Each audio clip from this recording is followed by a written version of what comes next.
సూర్యోదయం మొదలవుతుండగా భారతదేశం శుభ్రమైన శక్తి యుగంలోకి అడుగుపెడుతోంది.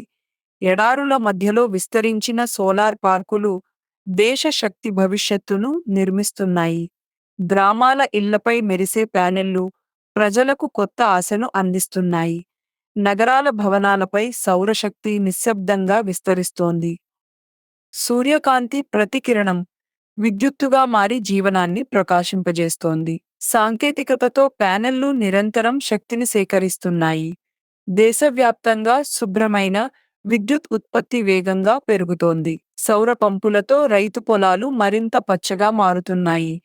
రవాణా పరిశ్రమలు కూడా పునరుత్పాదక శక్తి వైపు మళ్లుతున్నాయి. గ్రామాల పిల్లల చదువుకు రాత్రివేళ కూడా వెలుగు అందుతోంది. సౌరశక్తి భారత ఆర్థికాభివృద్ధికి కొత్త దిశ చూపుతోంది. ప్రపంచంలో ప్రముఖ పునరుత్పాదక శక్తి దేశంగా భారత్ ఎదుగుతోంది. యువ ఇంజనీర్లు, శాస్త్రవేత్తలు రేపటి శక్తి వ్యవస్థలను రూపొందిస్తున్నారు. సూర్యాస్తమయం ముగింపు కాదు, అది మరొక శక్తి చక్రానికి ఆరంభం. సౌరశక్తి భారతదేశం